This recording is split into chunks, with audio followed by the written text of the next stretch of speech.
प्रिय विद्यार्थियों, आज के इस वीडियो में हम बिंदुसार और अशोक महान के बारे में अध्ययन करेंगे।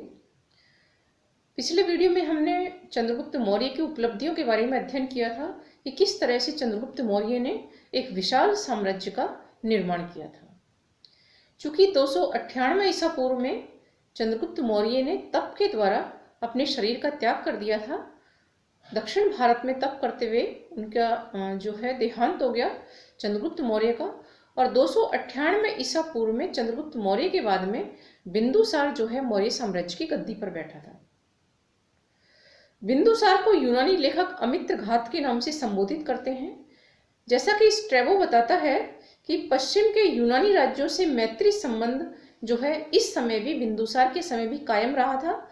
उसने बिंदुसार के समय में सीरिया के राजा एंटीयोकस ने डायमेकस को अपना दूत बना करके इसके बिंदुसार के दरबार में भेजा था। इसके बाद में प्लिनी वो हमें बताता है कि मिस्र का जो राजा था टालमी फिलाडेल्फस द्वितीय, उसने अपना दूत बना करके डायनोसियस को मौर्य दरबार में भेजा था। यानी बिंदुसार के समय भी पश्चिमी जगत से भारत का संबंध कायम रहा। चूंकि मिस्री नरेश बिंदुसार व अशोक दोनों का समकालीन था, अतः ये कहना कठिन है कि वो बिंदुसार का समकालीन था या फिर अशोक का समकालीन था। एथेनियस नामक यूनानी लेखक ने सीरिया के शासक एंटीयोकस प्रथम व बिंदुसार के बीच मैत्रीपूर्ण पत्र व्यवहार का विवरण दिया है। भारतीय नरेश ने यूनानी शासक से 3 वस्तुओं की मांग की थी।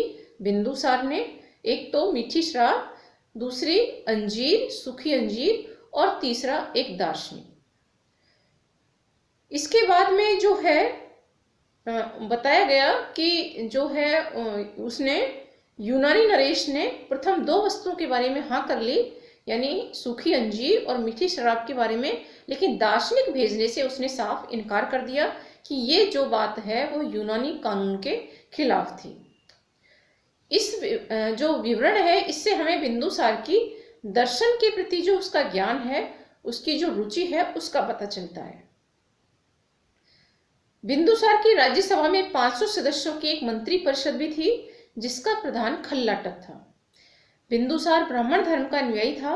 उसकी राज्यसभा में आजीवक संप्रदाय का एक साधु निवास करता था। हम बात करेंगे अशोक के बारे में, जो कि बिंदुसार का पुत्र था और उसकी मृत्यु के बाद में मौर्य साम्राज्य की गद्दी पर आसीन हुआ था। बिंदुसार उसकी 273 ईसा पूर्व में मृत्यु हुई थी और अशोक इसी 273 ईसा पूर्व में मौर्य साम्राज्य की गद्दी पर बैठा था। इसके बाद में बिंदुसार की मृत्यु के बाद में अशोक जैसे ही मौर्य साम्राज्य की गद्दी पर बैठा, तो बताया जाता है, हमें विवरण मिलता है कि उसको अपने भाइयों से उत्तराधिकार का युद्ध करना पड़ा था। और ऐसा माना बौद्ध ग्रंथों के अनुसार ऐसा बताया गया है कि वो अशोक अपने 99 भाइयों को मार करके मौर्य साम्राज्य की गद्दी पर बैठा था। लेकिन हम इसे स्वीकार नहीं कर सकते, क्योंकि इसकी जो पुष्टि है वो अन्य प्रमाणों से नहीं होती है। अशोक के बारे में सिंगली श्रीलंका की जो अनुश्रुतियां हैं वो भी इसी प्रकार का मत बताती हैं कि उसने अपने भाइयों की हत्या की थी। लेकिन हम ये मान सकते हैं कि बौद्ध ग्रंथों ने अपने धर्म का प्रभाव बढ़ा चढ़ाकर दिखाने के लिए अशोक को हिंसक बताया है। अशोक 273 ईसा पूर्व में मौर्य साम्राज्य की गद्दी पर बैठा, लेकिन उसे अपने भाइयों से उत्तराधिकार का युद्ध लड़ना पड़ा और राजगद्दी प्राप्त करने के 4 वर्ष तक उसने अपने शासन को व्यवस्थित करने में लगा दिए। और 4 वर्ष के पश्चात यानी 269 ईसा पूर्व में अशोक ने विधिवत अपना राज्याभिषेक कराया और फिर वो एक बार फिर से अपना राजतिलक कराया और मौर्य साम्राज्य की गद्दी पर आसीन हुआ। इस प्रकार अशोक 273 ईसा पूर्व में मौर्य की साम्राज्य की गद्दी पर बैठा, लेकिन उसका जो राज्याभिषेक है वो 269 ईसा पूर्व में किया गया था। अशोक के अभिलेखों में उसे देवनाम प्रिय और देवनाम प्रियदर्शी कहा गया है। मास्की व गुर्जरा के जो अभिलेख है उसमें हमें अशोक नाम मिलता है। पुराणों में अशोक को अशोक वर्धन कहा गया है। इसके बाद हम बात करेंगे अशोक के सबसे प्रसिद्ध युद्ध कलिंग युद्ध के बारे में, जो 261 ईसा पूर्व में लड़ा गया था। अपने राज्याभिषेक के बाद अशोक ने अपने पितामह चंद्रगुप्त मौर्य की जो विस्तारवादी नीति थी उसको जारी रखा, दिग्विजय की नीति अपनाई। अशोक के समय कलिंग का राज्य जो है मगध साम्राज्य की प्रभुसत्ता को चुनौती दे रहा था, जो है क्योंकि चंद्रगुप्त मौर्य ने, हम मान सकते हैं कि चंद्रगुप्त मौर्य ने कलिंग की विजय कर ली थी, लेकिन जो है उसकी मृत्यु के बाद में, बिंदुसार की मृत्यु के बाद में जो उत्तराधिकार का संघर्ष हुआ था अशोक के समय में, उस उत्तराधिकार युद्ध का फायदा उठा करके कलिंग जो है स्वतंत्र हो गया था। तो अशोक को जो है इस कलिंग के राज्य को मौर्य साम्राज्य में लाना था। इसके लिए उसने इस पर कलिंग पर आक्रमण किया। अशोक ने महापद्मनंद ने कलिंग को जीतकर उसे अपने साम्राज्य में मिलाया था, और चंद्रगुप्त मौर्य के समय भी मगध साम्राज्य में ये शामिल था, लेकिन जो है बीच में जो परिस्थितियां पड़ी उनमें ये जो है अलग हो गया था कलिंग जो है।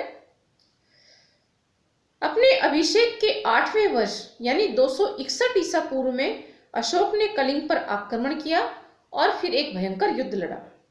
अशोक के 13वें शिलालेख से हमें कलिंग युद्ध और उसके परिणामों के विषय में जानकारी मिलती है। कलिंग को अशोक ने जीत तो लिया, लेकिन उसे जो है इस युद्ध से भयंकर निराशा हाथ लगी।